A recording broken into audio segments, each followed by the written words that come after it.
Energy. It is all around us, both seen and unseen. It affects all the lives within humanity, our great planet Earth, and the entire universe. It is a conscious cosmic matrix, an ever-evolving cycle, creating, breaking down, and recreating. This is Connected with your host, Andrea Dragonfly. Andrea tells us that energy is the foundation of our human experience, intrinsically affecting every facet of our lives, our perceptions, choices, and actions, as well as the challenges, opportunities, and people we attract. So now, please welcome the host of Connected, Andrea Dragonfly.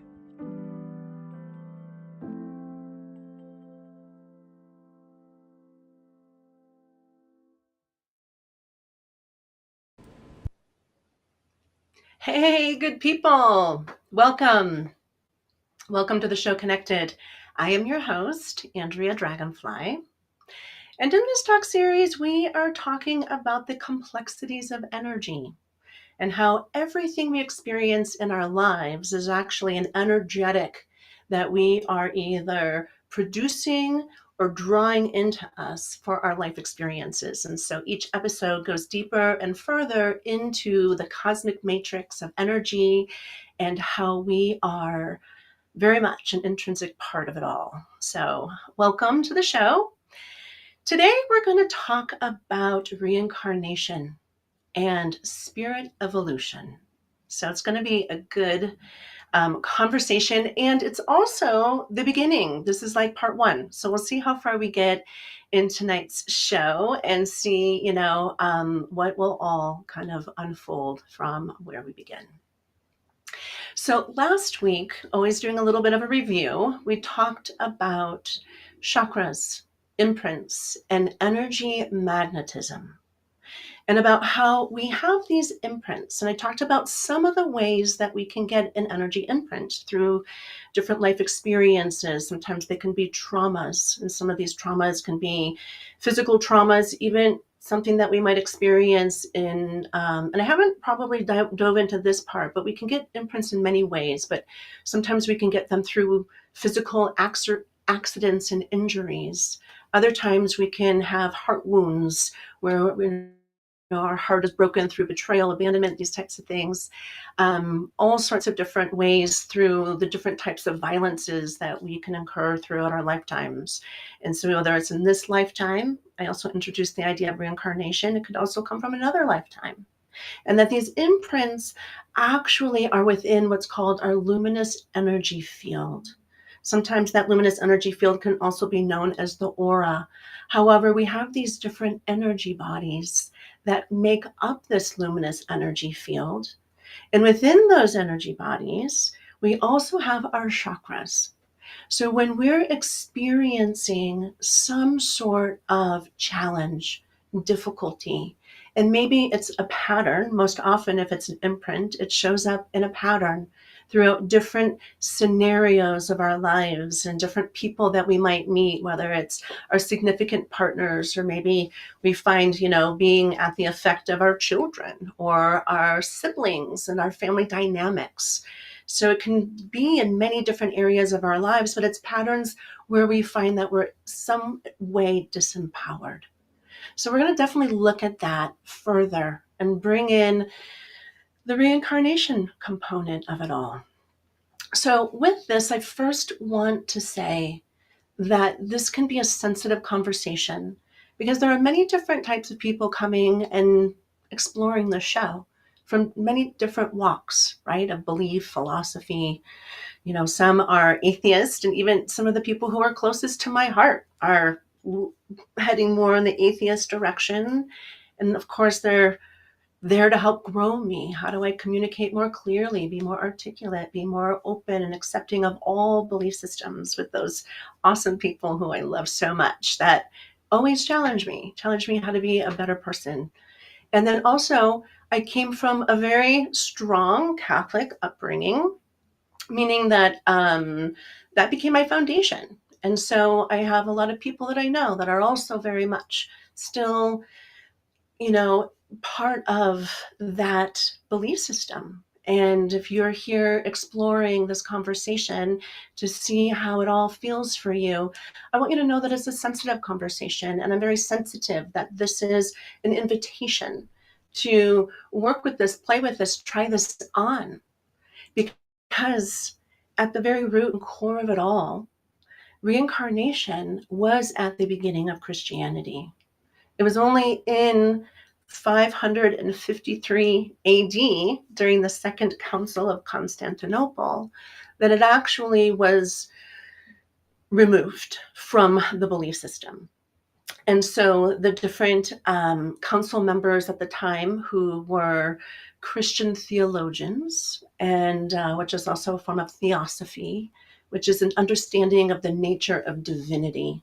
And so this is where, theology is the study of belief systems and the nature of divinity, and where did these belief systems come from? And Christianity is very much, a belief system, right? And prior to Christianity and the coming of Christ, we have Judaism. And so this was very much a part of early understanding that reincarnation was a understood concept. And it's dated even back to the wisdom traditions.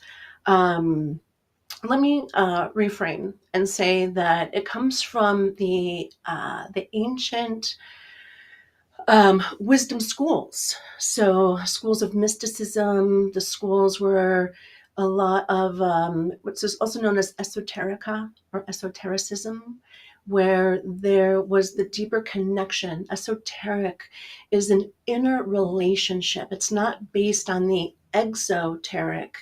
So exoteric is a word that means that is available for everyone to see, and it's tangible. This is the exoteric works are written, the Bible, the Holy Scriptures, through different traditions, are exoteric works. They're available for the public to access.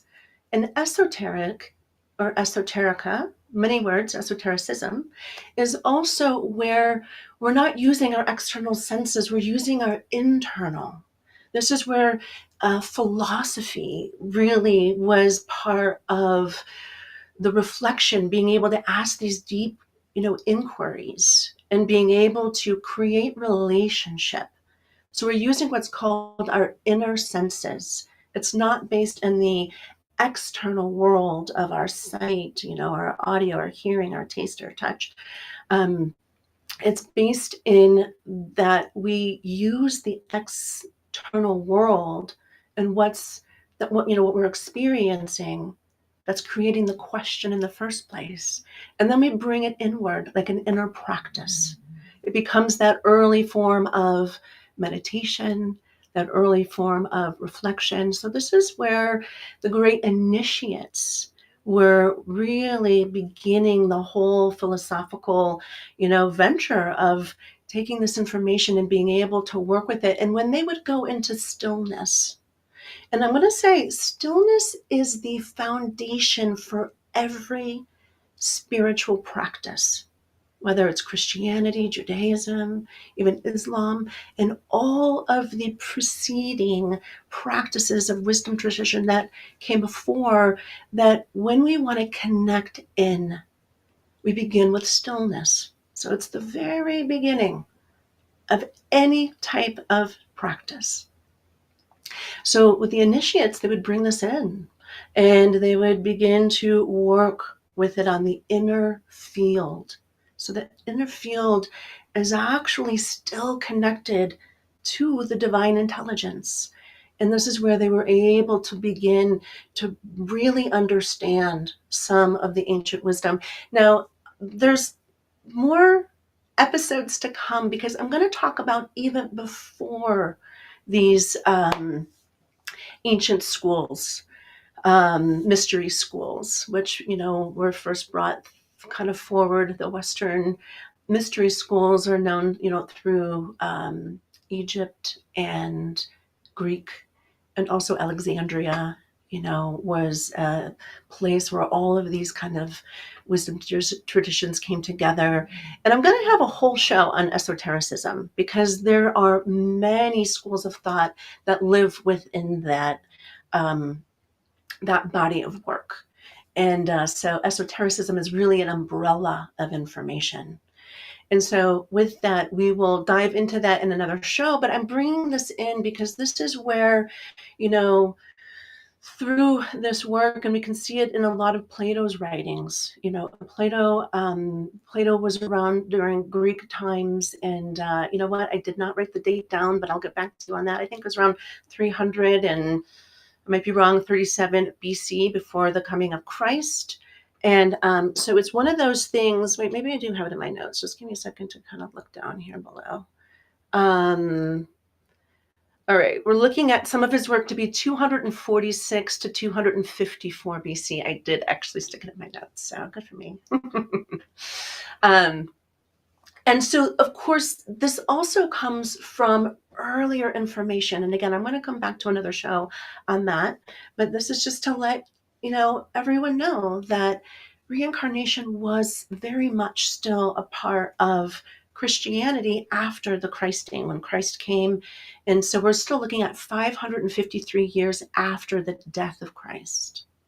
And it was during this time that that Constantinople in the Second Council had said that it was too confusing, that we needed to get rid of this. And there's many reasons, and this is a whole nother topic in itself, because they didn't want to take away from the corporeal resurrection of the Christ and the importance of what that all meant.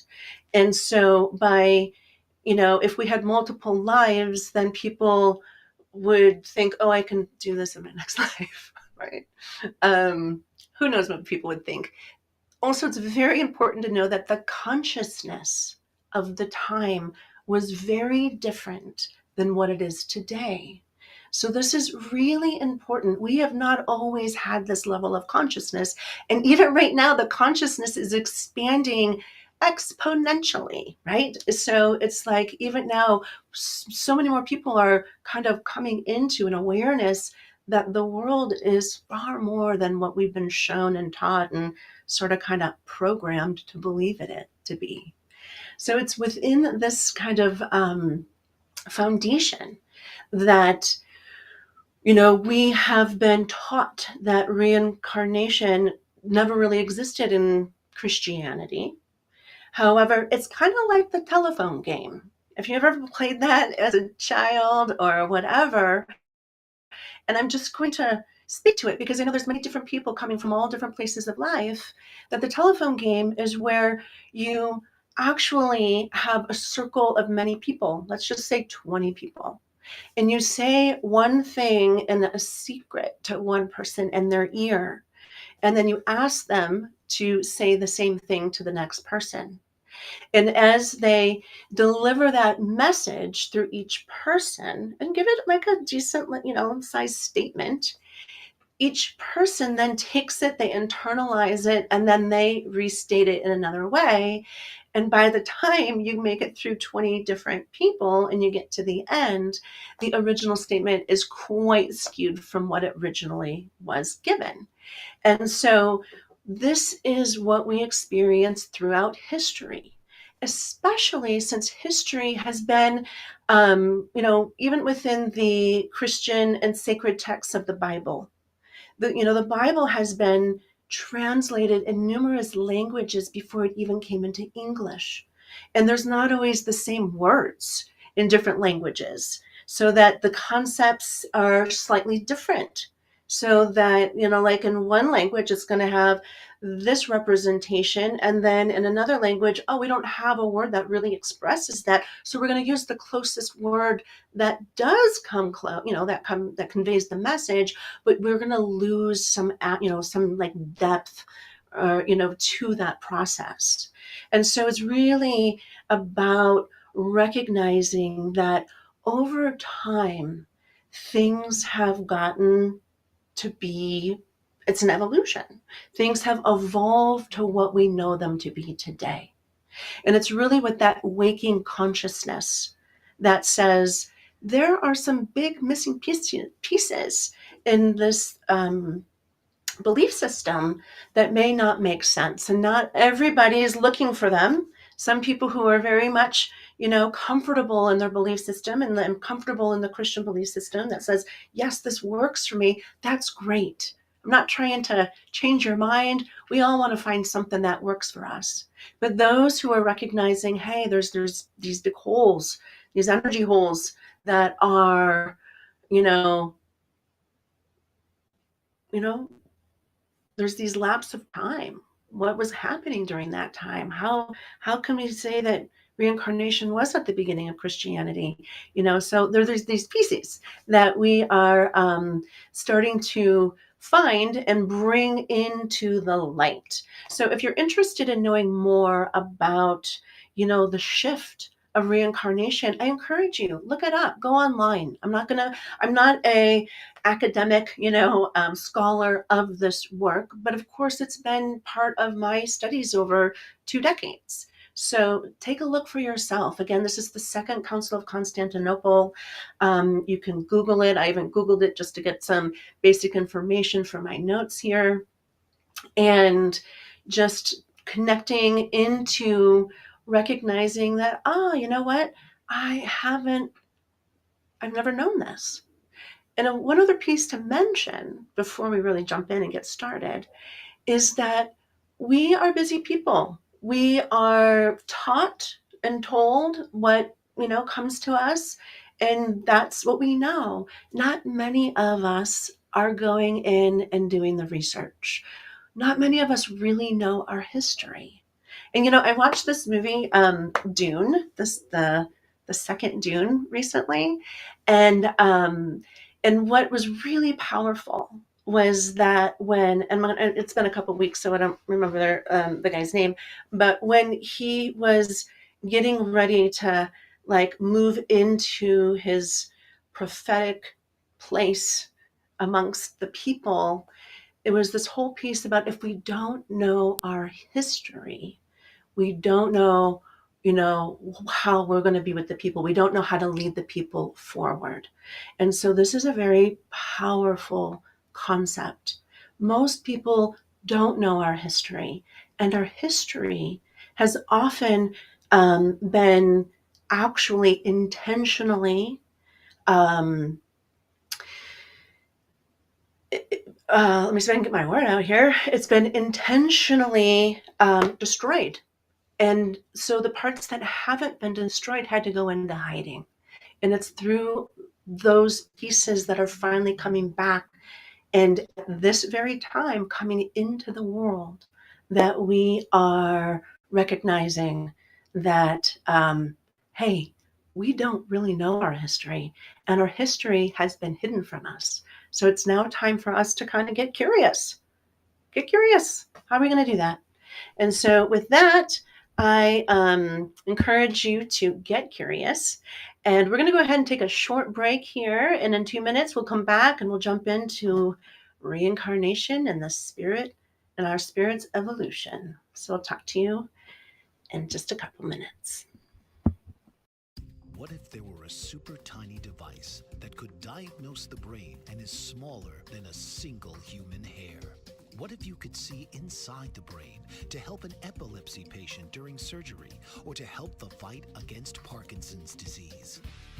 Dr. Patricia Broderick is proud to announce the Broderick Probe, a biomedical and electronic breakthrough. Imagine a probe to help with the understanding and potential cure of brain-related diseases. To learn more, listen live to the Easy Sense radio show with host Dr. Broderick, Wednesdays 7 p.m. Eastern on the Bold Brave Media Network and TuneIn Radio. And to help support the Broderick Foundation, please go to EasySense.com and learn how, with your help, we can fight these horrific brain disorders. That's EasySense.com to learn more and help support the Broderick Foundation. Author, radio show host, and coach John M. Hawkins reveals strategies to help gain perspective, build confidence, find clarity, achieve goals. John M. Hawkins' new book, Coached to Greatness. Unlock your full potential with limitless growth. Published by iUniverse. Hawkins reveals strategies to help readers accomplish more. He believes the book can coach them to greatness. Hawkins says that the best athletes get to the top of their sport with the help of coaches, mentors, and others. He shares guidance that helps readers reflect on what motivates them. Rediscover and assess their core values, philosophies, and competencies. Find settings that allow them to be the most productive and track their progress towards accomplishing goals. Listen to John Hawkins' My Strategy, Saturdays, 1 p.m. Eastern on the BBM Global Network and TuneIn Radio. Welcome back. So we are getting ready to dive into the conversation of reincarnation and spirit evolution. What does that mean? So first of all, I want to talk about spirit evolution because I brought this concept in a few shows ago where we have these different energy bodies. And of course, we have the external corporeal physical energy body. This is what we are made into physical matter, right? This is all of our parts and pieces that we're composed of. And then if we go into the just right inside the physical energy body, we have our emotional and mental energy body. And this is how we experience the world, our thoughts, our emotions. And this is also where these imprints can come in, is through how we experience the world. Next, we have, going further inward, we have what would be called our soul body.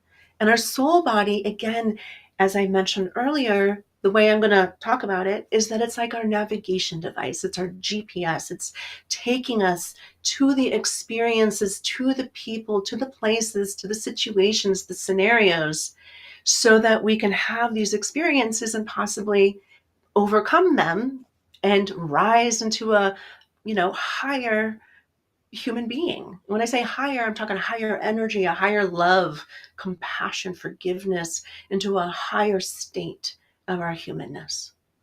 And then at the very core of us all is what is our spirit body, our spirit energy. And that's the part of us that reincarnates over and over and over again. Now, also, I want to make it clear that there are ways for us to not reincarnate. I know so many people that says, oh my God,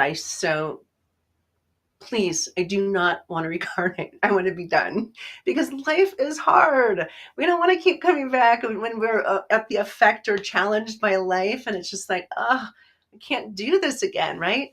Well, this is our opportunity. If you're feeling that way, if you're feeling like, oh, life is hard, well, the chances are, and just, I'm going to say chances are that you probably will come back, because when we leave and we ascend out of this hard life, it's really when we really embrace all humanity on this much higher love, Christing, the Christ light.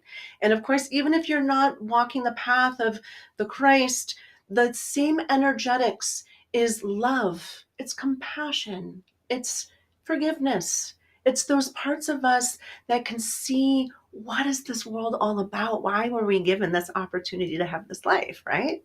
So, and we'll have a whole nother show about how we can, possibly work ourselves out of having another life. But that, again, is different information.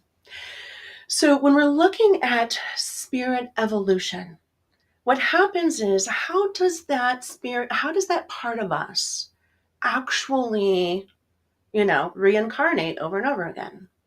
So I'm going to just talk a little bit about some foundations in what's called theosophy. And there are a lot of different theosophists is the word for that. And so with this, there's Helena Blavatsky. She's a Russian American theosophist from the 19th century. Rudolf Steiner is also, he's an anthroposophist, which I'm going to kind of talk about those when we talk about esotericism. And then he also writes this book on theosophy called Theosophy. And there are others who have all embraced this wisdom. And it's a wisdom that says that when we die, so we all understand life to death. We have these multiple experiences that are growing us, so we can even look at these different passages from infancy to toddler to adolescence, all the way up into the end of our lives.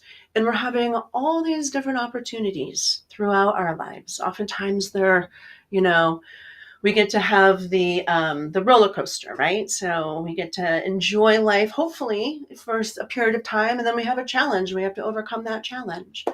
Well, when we die, we have something what's called from death to life again. Now, just because that this is the part one of this show, we can definitely dive in and I can expand on this, but I'm going to give you just a very kind of like overview of this because this is a lot of information and I'm just giving it to you in a very short amount of time. So we're just going to play with that for a little bit. So when we die, what ends up happening is we leave behind our corporeal physical body. As we know, we all know this. We can see this with our physical, eyes. We experience this within our communities, our families, our loved ones. And so what happens afterwards? And now, of course, when we talk about death, I'm going to go into a lot more details about this. The death process, because that's a whole nother show too. But what we end up doing is we we shed this body. And then that energy that I was talking about, where we have these imprints. Now, this is also lives in other wisdom traditions, and I will introduce these as well because it's complex. It's all complex. When I'm trying to talk about something that's pretty complex, I'm just doing the best I can, right? Because there are so many connection points. Everything is connected. And so different schools of thought all have parts and pieces that actually expand on that and create a whole larger picture of how that works for us. So we have what's called the etheric body. I haven't talked about this yet. I talked about the physical corporeal body, and then I talked about the energy body of the emotional and mind body. And so the etheric body is actually kind of connected to that physical body. This is another energy body that lives in a different tradition that probably should I'll explain more because there's a lot to this. But this is where our imprints actually are held. And then we shed that. And that goes into its own place. It's almost like it goes into what's called cosmic memory. And other people might know this as the Akashic records. And so if this is the first time you're hearing about this, check it out. Even Google it. I tell people, research it, do your own research, however you want to do that. But again, these shows will expand on this and deepen into all of these pieces. And so the etheric body with these imprints goes into what's called the Akashic records. And there's other things that happen, but we're going to get to that later. Then what happens with that emotional and that mental body, it moves into what's called the soul realm. In the soul realm, and again, everything has complexities to it. I'm giving you the kind of short version of it all. It's where we actually go. And we go to this place called, actually has a name, Kamaloka. And in Kamaloka, we experience the totality of our life. So, and one way they say it, and of course, there's a lot of different conversations. The general idea is that for 1/3 of our lifetime, and I'm going to just make it simple math. Let's say a person lives to be 90 years old. So 1/3 of that lifetime is 30 years. So for like what would be equivalent to about 30 years, we are experiencing everything that we've ever done to another being. And we're also experiencing, again, the profound impact and effect of what was done to us. So we're having this exchange of what's called the sentient, the feeling, also the intellectual, the mind. So if we have very strong beliefs that are very judgmental, meaning this is right and this is wrong, then you're going to really come full face to the, head on to the fact that these judgments are are only a part of the whole cosmic experience. And so you're going to get very clear on that. And then also, if you have been a person that has hurt other people anyway, whether it's physically, whether it is all the different abuses, but also oppressiveness, also just, playing a dirty game of life with people, right? Um, so you're going to actually be confronted with all of that within you. And it's an opportunity for you to learn what you've given to others. And so it can take 30 years. And there's a lot of complexities. Again, I'm just giving you a very, very quick Cliff Notes version of this at this time because it's an introduction. And we are going to go deeper into this as these conversations continue. And in that time, again, we are facing this, all that we've experienced in this lifetime, so that we can be very aware of ourselves. But we are, again, on the other side. We're going to call it the veil. We are in spirit, we're in the soul realm.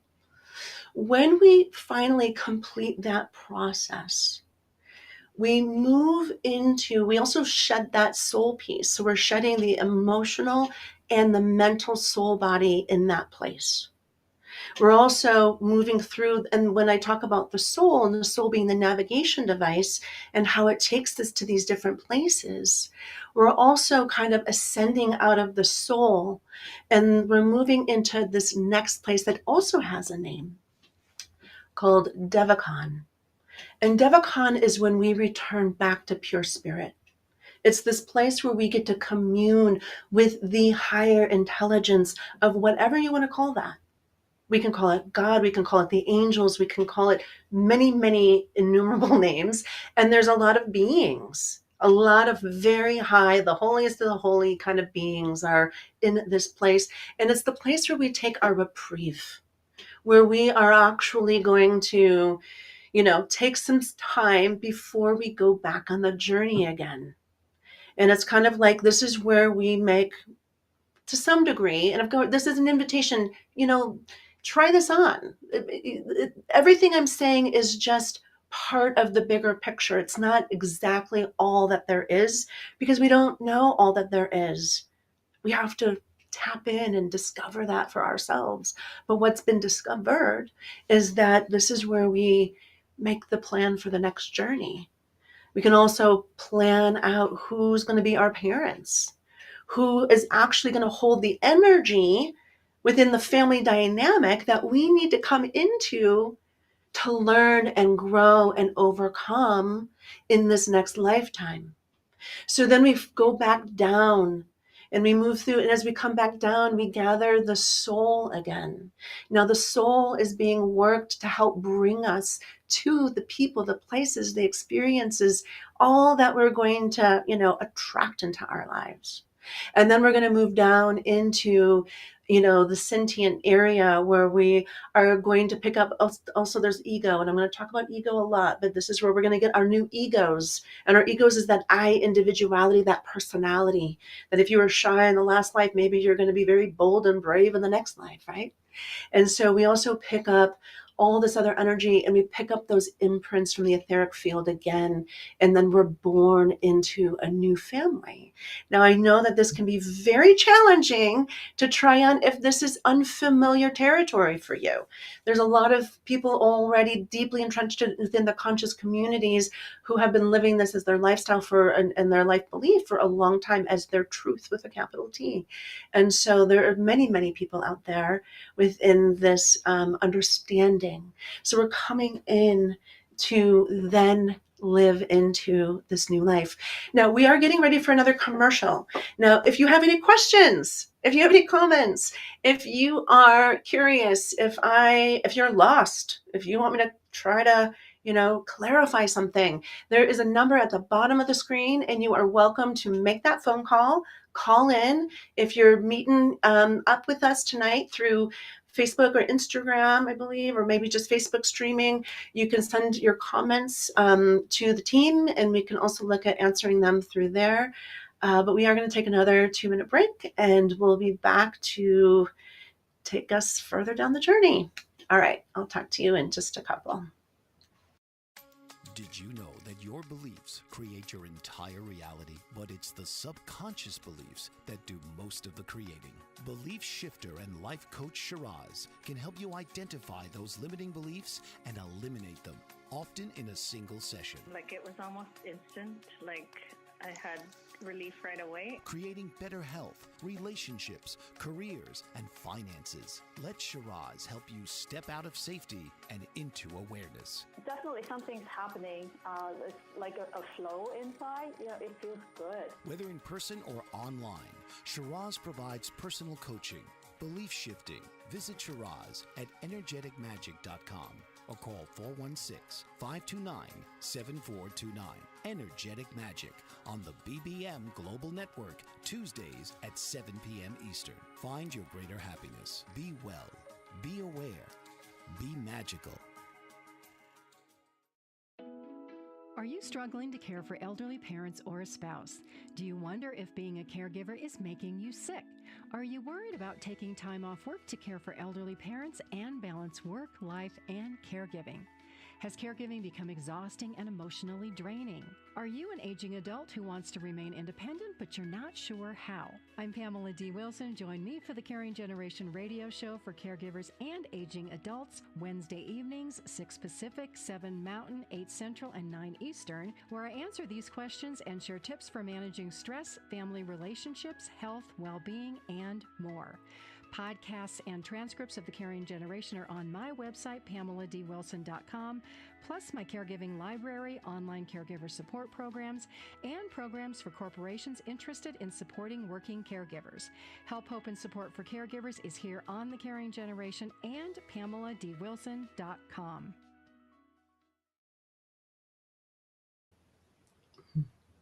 Welcome back. So we are deep into a conversation of reincarnation and spirit evolution. So I just talked about from death to life again, we go through this process. And I want to say that this process has, at certain times, it has been like, I want to say that certain theosophists, certain wisdom teachers have tapped in and said that usually when we reincarnate in a different era of time, so that we're not really experiencing kind of the same life we just had, but that usually there's a cultural shift that needs to happen for us to reincarnate into the next lifetime. Now, it's also important to know that when we reincarnate, we can reincarnate into any culture. We can reincarnate into, globally around the world, because the world is the human experience. And if you are listening to me and you're part of North America, whether that's even the United States or Canada or Mexico, we are having a very North American life and experience. If you're a Westerner, and you're coming from New Zealand and Australia and maybe parts of Europe, then you're also having a very unique kind of life. Now, the Kyoto shamans of the high mountains of Peru, they talked about when we reincarnate, that oftentimes that if we were the oppressor in the past life, that we will then become the oppressed, that we're going to actually live out what has happened in the way that we were in the last lifetime, if that makes any sense. So they had talked about when the conquistadors came to Peru in the 1500s, and then of course they killed, they murdered, they annihilated many of the villages and the people and the life there. That in the reincarnation of the Spanish conquistadors is that they then became the people. They became the villagers. They became what was considered, to be the however you want to call it, oftentimes they're considered the heathens because they didn't believe in Christianity and they didn't believe in, the the god of the Spaniards, you know. And so then they would come in and experience at their own hand what it felt like to be at the effect of their own oppression. And so this is a belief. And so even in the teachings is that, of course, this is, 500 years ago. And that oftentimes we have to go back and forth between the oppressor and the oppressed, because there's so much to learn in the process. There's so much to learn about making a different choice. These are often things that we can get caught up in. They're called loops. So we get into these loops of, like things are unfair. And so the way that I'm going to address this unfairness is I'm going to fight against it. And so again, it becomes fight. The fight is not always the answer. We can't fight the fight with the fight. We got to come up with a different way. And when we come up with these different ways, and we can learn and evolve ourselves into recognizing, that the fight isn't the way, then we evolve into these higher states of consciousness. We evolve into these different life experiences. Now, again, I invite you to expand on this. There's only so much I can say, but dream into this, feel into this. Think about how we just cycle, and we need to somehow figure out, how do we get out of the cycle? We have to make a different choice. And that different choice takes time for us to make that different choice. Now, I'm going to move out of, the Kyoto shamans and the oppressed, within the villagers versus the conquistadors, and bring it home into your life. And so wherever you are, what is the struggle? And I've been talking about our struggles because we're human. We're going to have them. You cannot be a human and not have something at this point. And you could have a peaceful life. You could be at that part of your life where a lot of the challenges and difficulties, are behind you. If you are in your golden years, by all means, that's true. Yet usually, oftentimes, there's still some things that we're holding on to. And it's usually within our death process. And I'm sorry, but it's inevitable. We all arrive there at some point. And I'm compassionate. And by all means, I'm not, trying to be, shaking things up, because this is part of our human experience, is that we're here to recognize, what has this life been about? What have I been here to look at and overcome? If we look at any area in our lives where we still have unfinished business, maybe there's a person in particular, maybe it's a family member, because those family members are number one teachers of us in these lifetimes. Maybe it's a family member, maybe it's an ex-partner, an ex-husband, ex-wife. Maybe it's your child, where you don't feel that you have that deep connection with, and that all you really wanted, X, Y, and Z, is to have that deeper connection. There's so many parts to us. We're very energetically complex, that we are being given this opportunity, and we can look to see, is this something that I've been carrying with me through lifetimes? Have I always been disempowered about deeply, truly getting what my heart deeply desires? Some people, and I work with this as an energy healer, and I've been working with this energy, and I understand energy. I'm going to say, of course, I'm a human, so I understand a lot, but there's so much more to understand, that I'm able to deliver these conversations to you. But what I see in my clients is that, they've never been fully able to have that deep, loving relationship. Or maybe they're still carrying the abandonment wound of their childhood, but it's really not necessarily of their childhood. It showed up in their childhood, but they've been carrying that abandonment wound for lifetimes.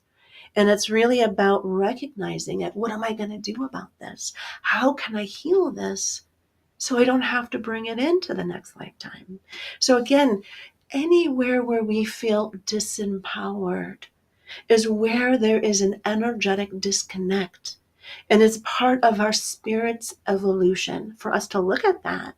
for us to say, okay, am I going to keep carrying this like a bag of bricks behind me into the next lifetime?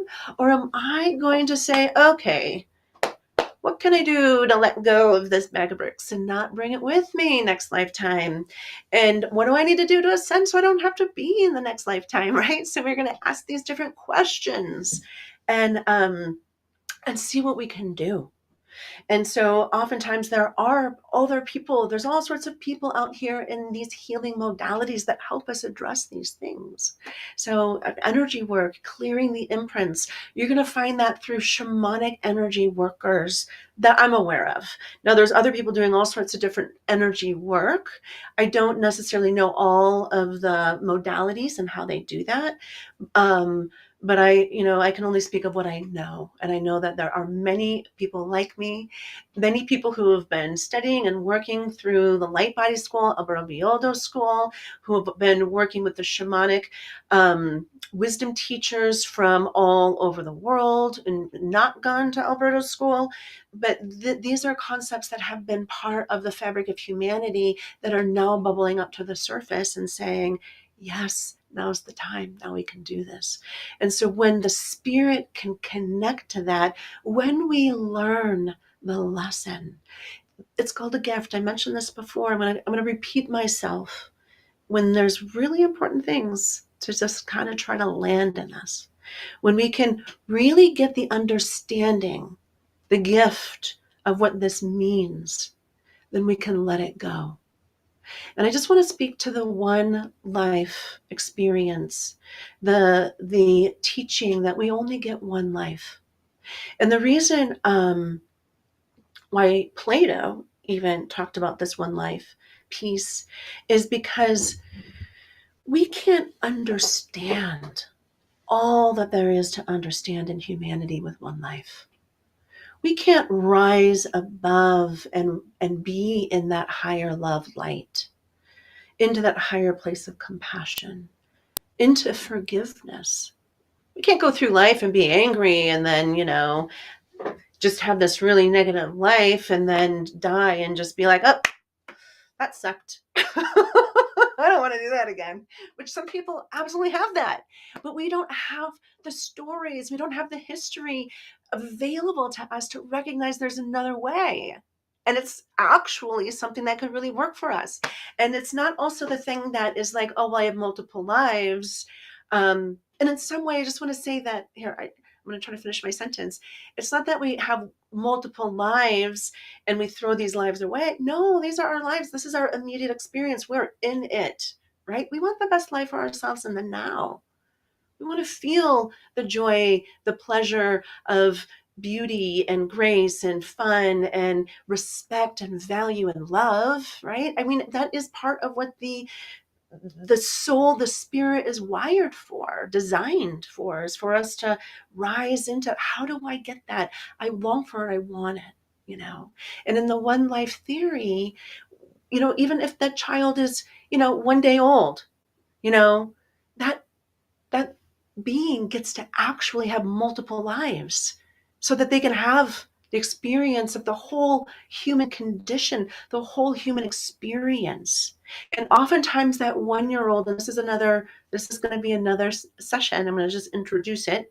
Oftentimes that 1-year-old or that 1 day old comes in to teach the family about love, about loss, about grief, about the beauty. And and yes, this is hard, but when we elevate our consciousness, death is a powerful transformative process that brings us into a higher state of understanding beauty, the beauty of life and death. And so this again is an introduction that I am just going to speak to. We are going to take that part of the conversation into next week.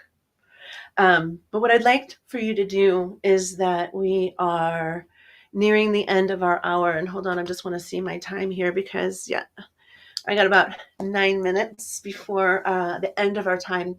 I want to bring us into this place of connection. This is what I'm doing at every end of our show. Hold on, I have a question here.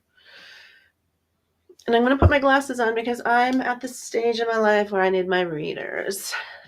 So this is from our one of our viewers. It says, hello, did you say that after death we first experience a life review that takes the equivalent of about a third of our earthly life?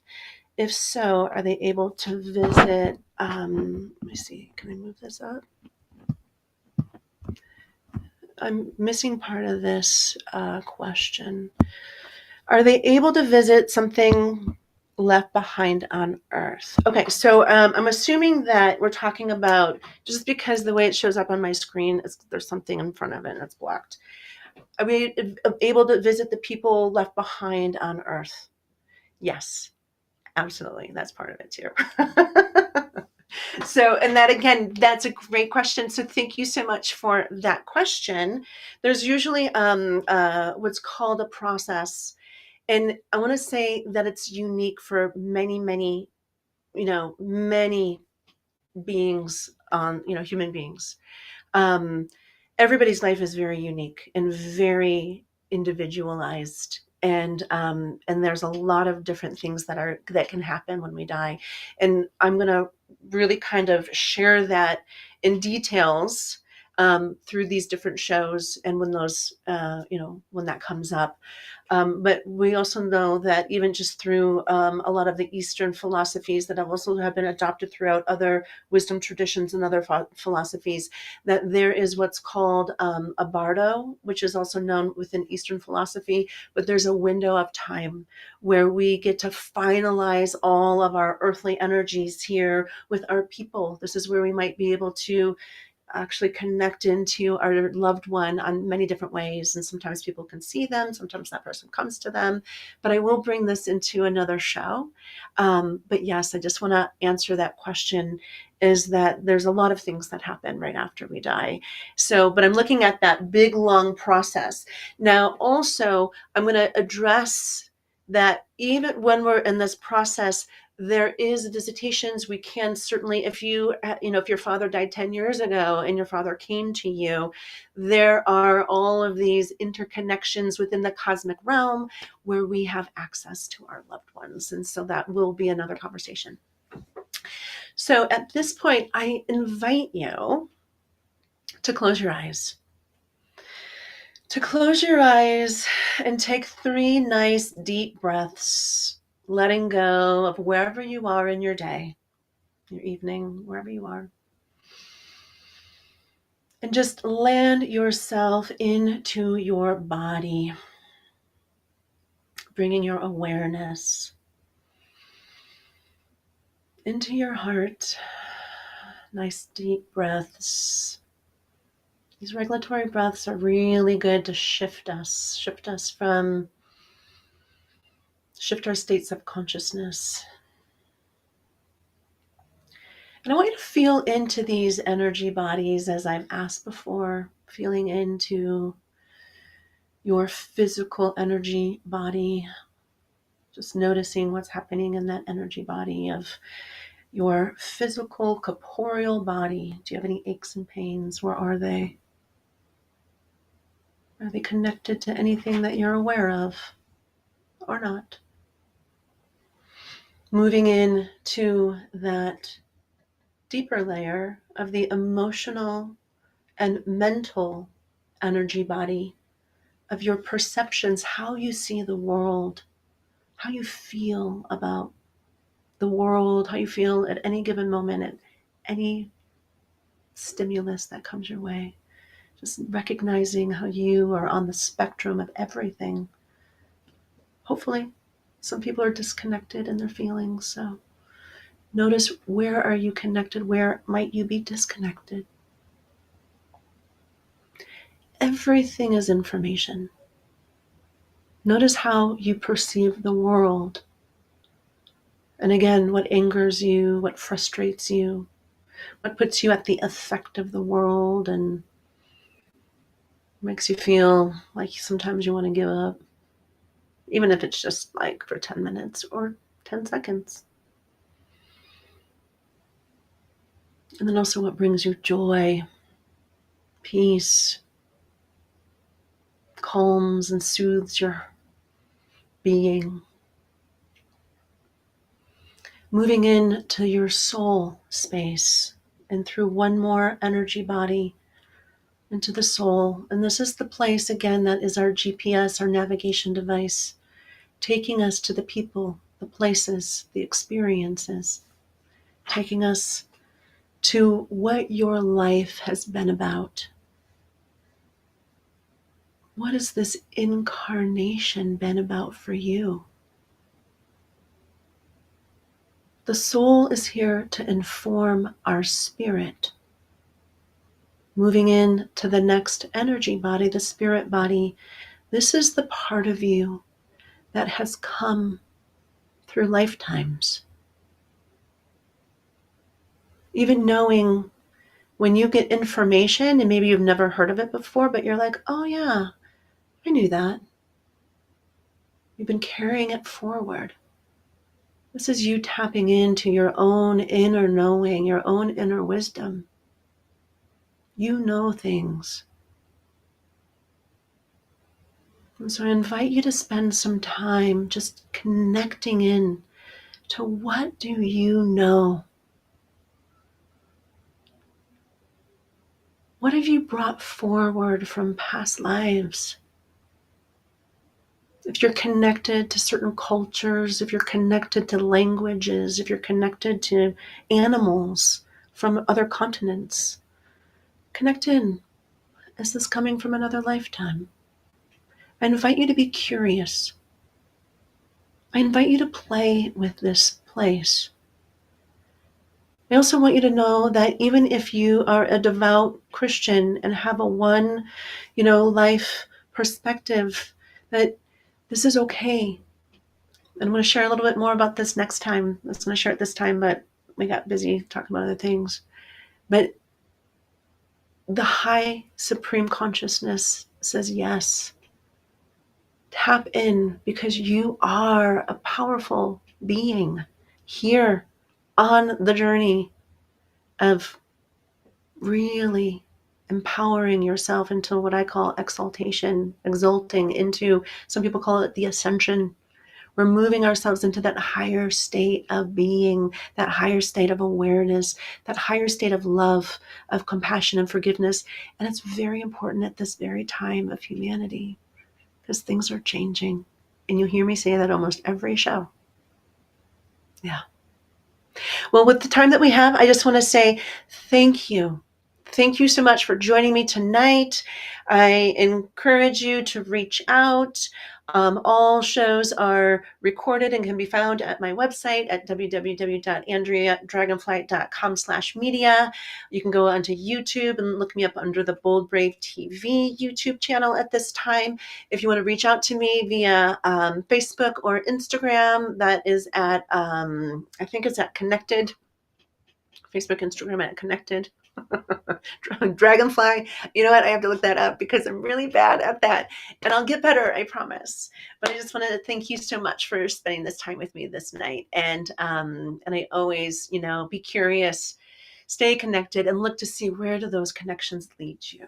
So until next time, have a great night.